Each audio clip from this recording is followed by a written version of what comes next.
What is up, ladies and gentlemen? What is going on? Welcome back to a brand new video. And today we're going to be talking about the 2022. I was about to say 2020, but no, it's the 2022 Senate elections. And comment down below really quickly. Is it weird just looking at this map after staring at the 2020 map for so long? It's very strange. But this is the map. It's the same as it was in 2016, so I remember it vaguely, but certainly not as much as I do, or as I'm going to remember the 2020 map, based on how many times I pulled it up and did predictions for it. Sorry, I'm untangling my headphones while talking, so that's great. But we're just going to do a battleground map, and this is not going to be prediction. No seats, no party spoiler alerts is going to hit 50. We're just going to fill out the battlegrounds. Contested Senate race. So we're just going to fill out these solid races. California, Oregon, Washington are all very solid for the Democratic Party, as is Hawaii. Illinois is solid, unless something unforeseen happens. Maryland, Connecticut, New York, and Vermont are solid as well. Now for the Republican Party, Utah is solid, Idaho is solid, the Dakotas are solid, Kansas is solid, unless Barbara Bollier runs. Even then, it probably won't be that competitive, though. If Laura Kelly runs, it could be competitive. Probably not, though. Oklahoma, Arkansas, Louisiana is solid. Alabama, Doug Jones is probably not going to run there. And as long as Roy Moore doesn't, for whatever reason, run, that's safe for the Republican Party. Missouri, I'm going to leave out because in this video, we're going to be very generous with our some of these are probably not going to be battlegrounds. We're just going to fill them out anyways. Kentucky is going to be solid for the Republicans, as is Indiana. So, yeah. And then South Carolina, again. And I forgot about Alaska. Alaska can be solid for Lisa Murkowski. So, 44 seats are guaranteed, essentially, for the Democratic Party. 42 for the Republican Party. Now we're going to move on to some states that are going to be, favoring one party. There's only going to be a few of these. And for the Democrats, that's only one. It's Colorado, which isn't going to be safe exactly. It's not going to be a 12-point margin of victory for Michael Bennet.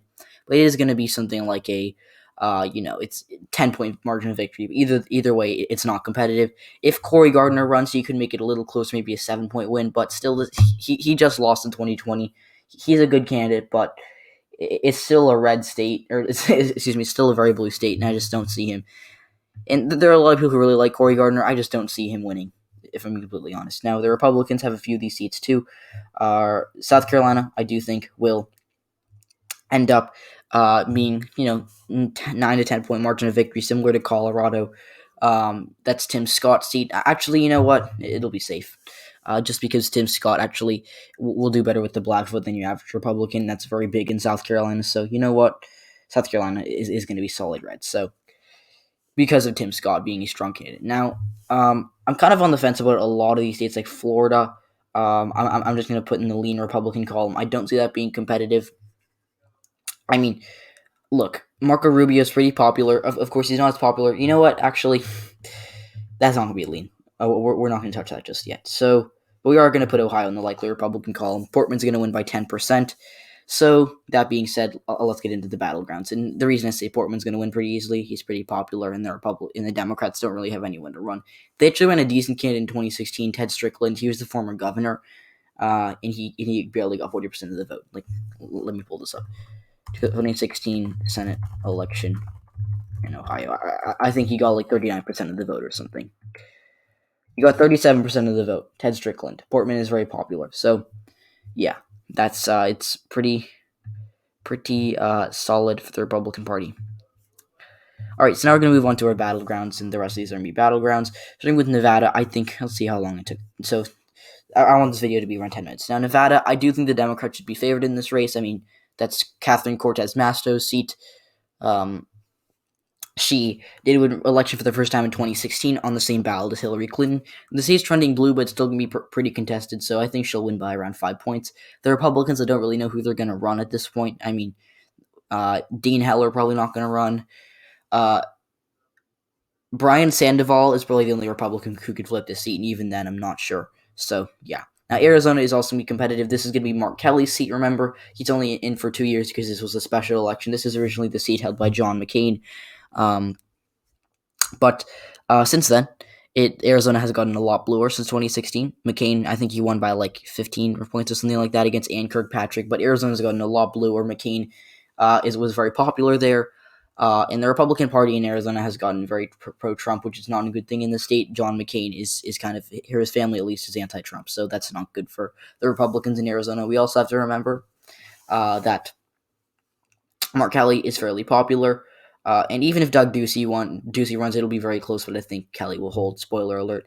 Now Missouri, and you're gonna be surprised I'm putting this on the battleground map, but Jason Kander, with Hillary Clinton on the ballot, mind you, with Hillary Clinton on the ballot, Jason Kander was still able to win, or he was still able to get a lot of votes. He only lost this by like 3%. So I'm not saying that the Democrats should be favored in Missouri by any standard, but Jason Kander is a good candidate. So if Kander runs, and he's been pretty active, he's been pretty active in the political scene for a guy who does really hold office like him. Whoops, Colorado's not competitive. But I think he's going to run personally. But either way, if Kander runs, it's competitive. If not, it's basically solid for the Republican Party. Now Iowa, I'm just because Chuck. Now, if Chuck Grassley wasn't retiring, this would be safe for the Republicans. But since he is retiring, I assume because he's like 87 now. Who wants to be in the Senate till they're 100 years old? That would be a disaster. But since he's retiring, it'll probably be a Republican hold. Just saying, but we'll put it in the battleground. And we're 2 years out. Like we don't basically know any of the candidates except for the incumbents. And Dianne Feinstein, me being from California, I certainly hope he doesn't run again, but she might. Now, Wisconsin, that's another one, of course, that'll be competitive. That's Ron Johnson's seat. I believe he's retiring, although I've heard contradicting reports about that. But either way, even if Ron Johnson doesn't retire, it'll probably still be competitive. Of course, both the Georgia's elections are competitive. These are the elections being held this year. There is going to be one in 2022. That'll be either Kelly Loeffler's seat or that'll either be Raphael Warnock's seat, depending on who wins. That'll be very close. Then Florida, just because Marco Rubio has kind of seen a dip in his approval rating since 2016, even the state is kind of getting a little redder overall, I'm still going to put it in the battleground call. I'm not saying that I think the Democrats are going to flip the state, but just because of the fact that we have to be somewhat conservative here and say, this is how it could be a battleground. Not necessarily it will. Same with, like, a lot of these seats, like Nevada might not be competitive by the time we reach 2022. Iowa and Missouri might not be competitive. Now, North Carolina will probably be competitive, or actually, it definitely will. I know that for a fact. I just said Aaron Burr. That's no. This isn't 1785. This is 2022 in this case, and it's going to be Richard Burr's seat, except he's retiring. I don't think Cal Cunningham's going to run again, and I hope the Democrats probably not going to nominate him again after that disastrous scandal, after seeing him lose to Tom Tillis.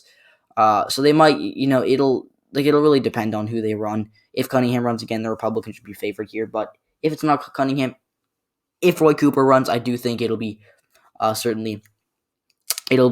leaning towards the Democrats at least, but if not, we'll have to see, but it's certainly going to be a battleground.